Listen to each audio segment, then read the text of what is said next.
centro global de inteligência, que é a FGV, né? Que a gente sabe muito bem, né, que está conectada com os militares desde quando? Desde o governo Fernando Henrique Cardoso. Todos os oficiais do Exército, pelo menos, que estariam fazendo o ECM, fariam como parte do currículo um MBA na FGV. Aí as pessoas ficam se perguntando, nossa, mas como é possível eles terem mentalidade neoliberal, gerencialista, ISO 9000, de manual de qualidade total, entreguista, etc. e tal? Está explicado. Isso já se vão 20 anos, entendeu? Martelando na cabeça de todo mundo ali, que é esse o padrão. E por que esse padrão neoliberal interessa a eles? Porque eles assumem uma centralidade no processo. Porque você provoca mais desigualdade, você tem que criar todo um mecanismo, Romulus, e isso é absolutamente interessante. Todo esse novo aparato, que é o que se chama, né, de paradigma securitário, que é um negócio que substitui, vamos dizer assim, o paradigma de defesa das Forças Armadas. Ou seja, o que é essa história de paradigma securitário? É o que faz, vamos dizer assim, o imbricamento da ideia de segurança e defesa, ou seja, você já não distingue mais o que é fenômeno interno nem externo. Essa meleca toda vem, é claro, da guerra ao terror, mas basicamente isso surge da cabeça do Israel Defense Forces, né, o IDF lá. Eles começaram a pensar isso e aplicar o padrão faixa de Gaza em N cidades do mundo. E isso é feito basicamente com a conjunção de empresas de software israelenses, essas startups que lá borbulham, né? Todo mundo sabe que Tel Aviv é um epicentro de empresas de alta tecnologia, mas daquelas empresas de tecnologia que operam só num ramo tão sensível que é melhor elas ficarem por debaixo do pano. Qual é um dos principais braços de atuação dessas empresas israelenses? Com a Raytheon Technology, que é talvez a maior corporação de defesa americana, totalmente interessada em vender esse paradigma securitário para as metrópoles do século XXI.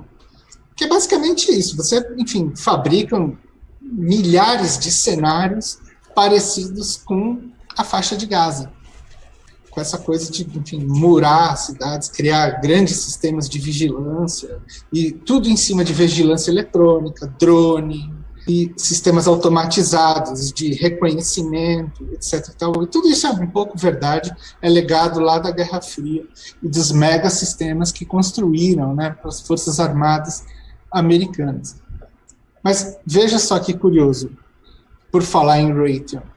Não é estranho, por exemplo, que os caras fiquem falando que a Amazônia é a grande ameaçada através de ONGs de fachada que atuam com indígenas e tal, de que isso tudo, na verdade, é uma operação proxy dos interesses da coroa britânica, dos americanos, dos Países Baixos, eu sei lá o quê.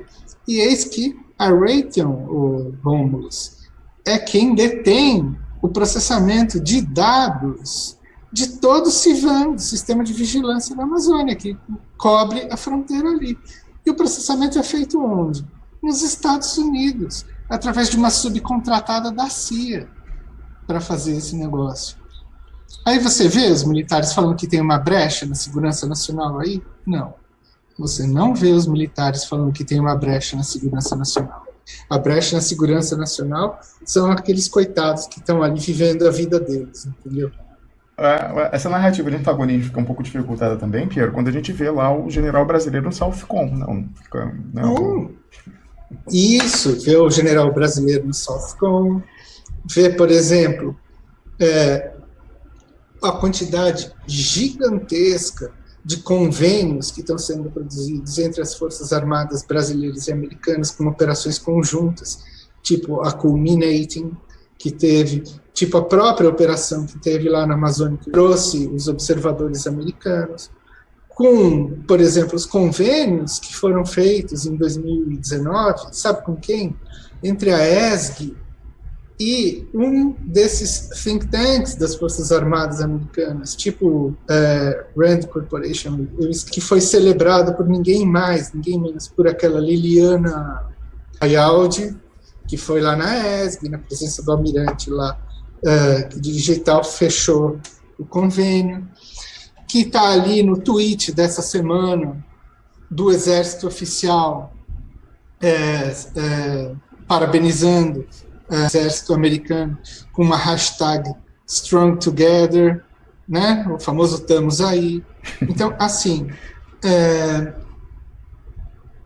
você quer me convencer assim, que tudo isso é de mentirinha e que, no fundo, são generais nacionalistas que estão operando esse negócio? Não, minha gente. Assim, sem força armada, não se faria nada do que está sendo feito aqui. Eles são os patrocinadores desse butim enorme que está sendo produzido pelo Brasil para ser drenado para fora, entendeu? Para salvar a finança internacional. Então não me venham com essa, entendeu? De que existe uma separação entre alas do governo. Aí, de novo, a gente vai ter que voltar a isso, né? O primeiro hoax que teve, né, esse truque, né, foi essa separação entre ala ideológica e ala racional militar. Agora, o segundo truque é querer separar que existe a separação entre, sei lá eu, ala financeira ou econômica e ala militar, como se elas tivessem um grande embate ali. Minha gente, isso tudo é parte de um mesmo projeto, entendeu? E o ponto é o seguinte, o Bolsonaro é o testa de ferro deles, entendeu? Bater nele não adianta nada. Tem que ver quem está por trás disso, quem é o verdadeiro patrão. Isso tudo é um consórcio que está fazendo esse gerenciamento total das coisas. O redesenho do Estado faz parte disso daí. Você não pode ter uma finança ganhando sem que tenha um redesenho do Estado atuando do outro lado. E é o Estado neoliberal que está sendo pensado. É o Estado securitário neoliberal. Esse é o paradigma que tem. Isso já está sendo testado, Romans, lá desde os anos 80, entendeu? Isso vem lá de trás, essa aliança, entendeu? Entre as Forças Armadas e o setor financeiro, né? Porque na Guerra Fria, os caras construíram lá no Pentágono uns mega sistemas, uns mega computadores para fazer análise de comportamento da União Soviética. Mas todo o problema era construir, vamos dizer assim, o que eles chamavam de equilíbrio do terror, né? Alguma coisa assim, né? A partir do quê?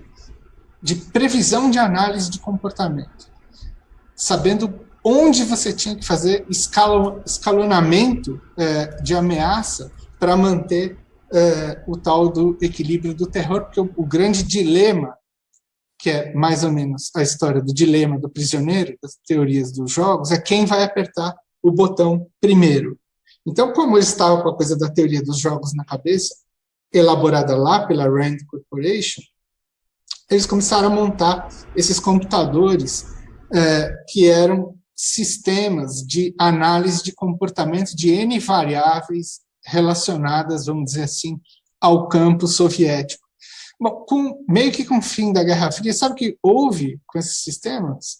Converteram esses sistemas para fazer a análise de crédito de instituição bancária nos Estados Unidos. É a mesma corporação que fez isso, chama TRW. Esses sistemas entraram em intercâmbio desde sempre. Então, o que começou a acontecer? Esse pessoal da escola de Chicago é um pessoal que ficou pulando entre as Forças Armadas americanas. Há grupo de economistas lá, que era ligado ao Hayek, essa turma. E os programas que foram implementados no Chile do Pinochet e na Inglaterra nos anos 80, de criar, por exemplo, essas audit cultures entre funcionários públicos, novos sistemas de gestão e tal. Tudo isso tinha na cabeça, por trás de todo esse negócio, a teoria dos jogos. A ideia, entendeu, de que você precisa manter um estado de terror absoluto entre os indivíduos, que aí o sistema vai mais ou menos se equilibrar. Seja como for, foi aí que nasceu essa ideia de produzir um entroncamento notável entre os sistemas de segurança e as economias neoliberais e os novos paradigmas que eles estavam tentando produzir nesse tipo de Estado.